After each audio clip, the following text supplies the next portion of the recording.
sketching the graph of functions. So ito yung procedure in roughly sketching the function. First is to determine the x and y intercept. So paano yung x and y intercept? Mag-let ka lang for the x-intercept, i-let mo yung y is equal to 0, whereas from the y-intercept, i-let mo naman yung x equals to 0. And then second is test for symmetry.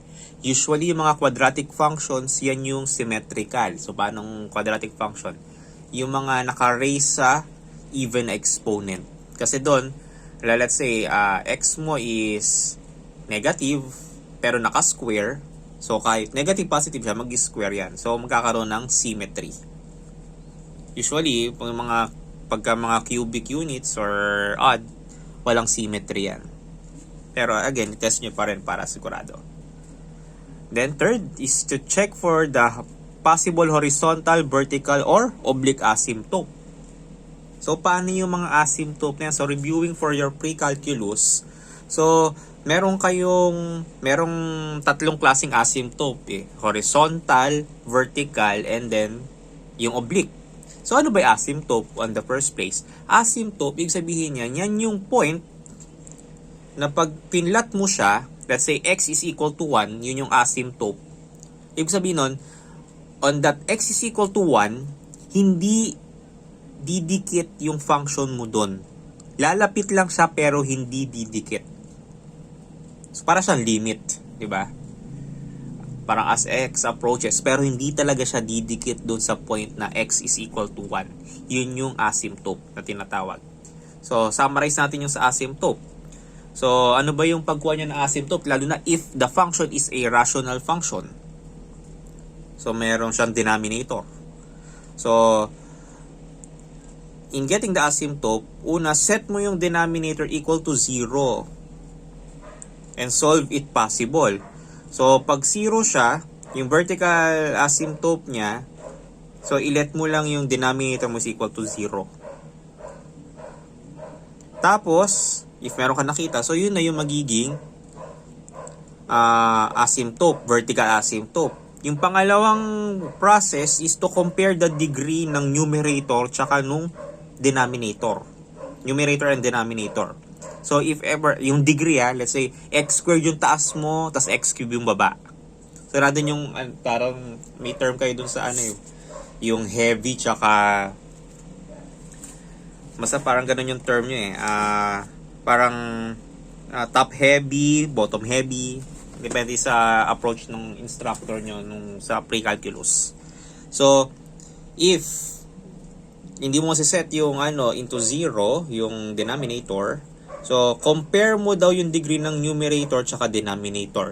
If yung degree is the same, therefore, yung horizontal asymptote mo is equal do sa numerator ng leading coefficient over sa denominator sa leading coefficient ng denominator. So, again, if parehas yung degree ng numerator denominator, ang magiging horizontal asymptote mo is yung yung coefficient ng numerator over coefficient ng denominator.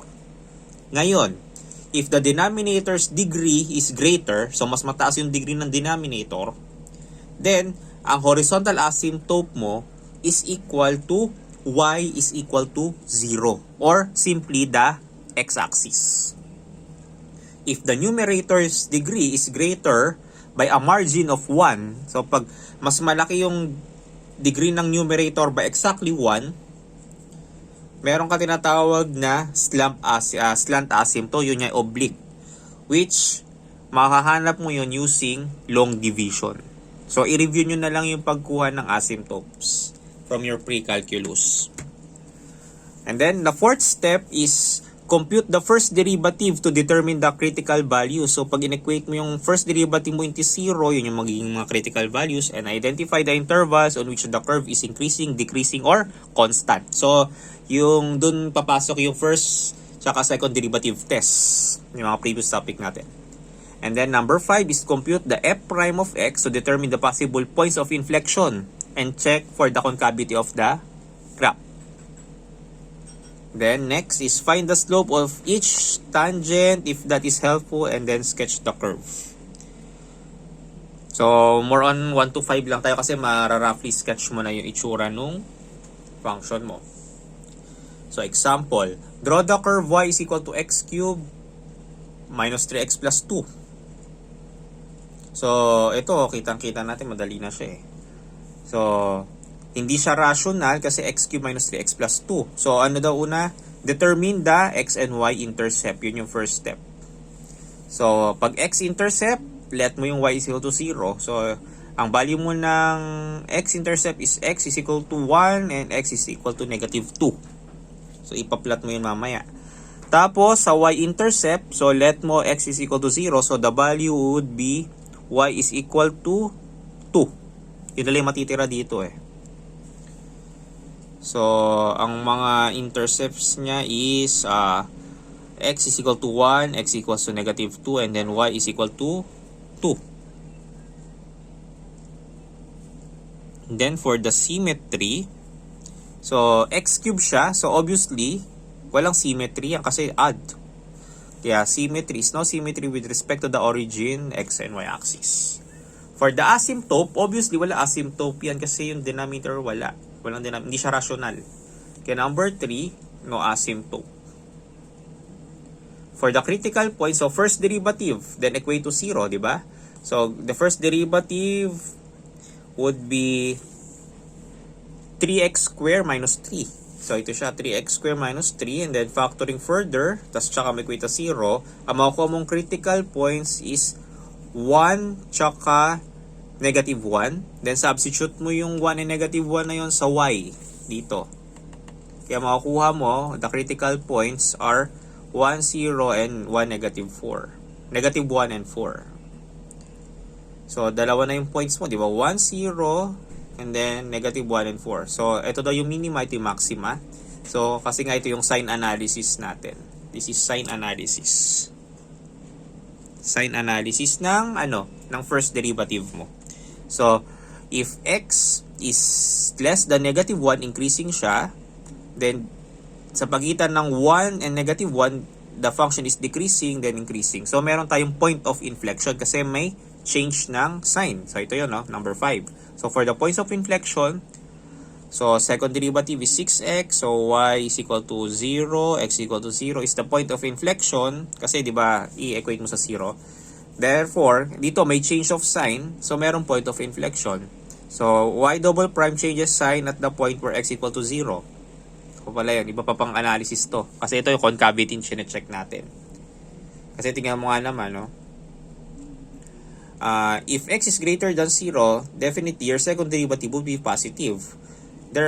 If your x is negative or less than 0, negative yung second derivative mo. Therefore, may change sa concavity. Kaya if x is less than 0, concave down siya. If x is positive, concave up.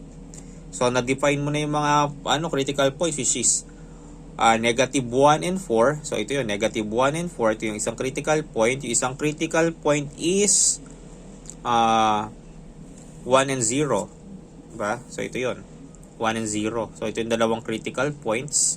Tapos, i-guide mo lang to. Increasing siya before negative 1. Kaya ito, dito pataas. Tama ba? Tapos, negative 1, 1. So, sa pagitan ng negative 1 and 1, decreasing siya. Tapos, pagdating mo sa 1 pataas, increasing siya. So, roughly, meron ka ng sketch ng graph mo. So, second example. So, second example is this. Sketch y is equal to x squared plus 3 over x minus 1. So, for the x and y intercept, so for x intercept again, let mo yung y equal to 0. And then for the y intercept, let x is equal to 0. So, walang x intercept since imaginary. And then the y intercept is negative 3. So, symmetry, no symmetry with respect to either y-axis or the origin. Kasi nga, this is rational. Kahit naka-square to, ito naman. So, pag dinivide mo to actually, naka-linear lang yan. So, walang symmetry. For the asymptote, so vertical asymptote is x is equal to 1. Ibig sabihin, hindi siya didikit sa x is equal to 1. Kasi ito yun, di ba? Pag vertical asymptote, titignan mo yung denominator.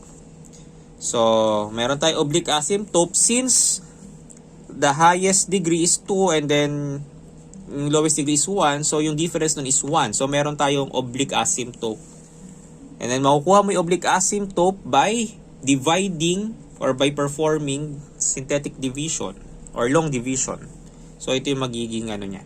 Oblique asymptote is y is equal to x plus 1. Derived from long division ito. So, review nyo yan. So, makuha ka asymptote. So, pag nakuha mo yung mga asymptote, isa sa x equals 1, hindi siya didikit dyan, pero approaching siya dyan. Same as dito. So, for the critical points, so, kunin mo yung first derivative, then equate mo to 0, then makuha mo critical points as 3n, negative 1. And then, substitute mo sa original y, yung x. So, makukuha mong critical points is r, 3, 6n, negative 1, and negative 2. So, using first derivative test, yung 0.36 daw is relative minimum and negative 1, negative 2 is relative maximum. So, gagawa tayo ng sign analysis again dito. So, titingnan mo yun, negative 1. Tapos, bakit ka nag-1? Kasi, ito yung isang asymptote mo. Diba? Kasi ito 3. Kali yung sa oblique asymptote, wala ka naman masyadong makukuha ditong value kasi nga, naka-variable. Whereas yung sa vertical asymptote mo, kitang-kita mo x equals 1. So, magiging siyang isa sa indicating factor. So, yun yung isang importance ng asymptote. Kasi diyan mo makikita kung padikit na dyan yung function.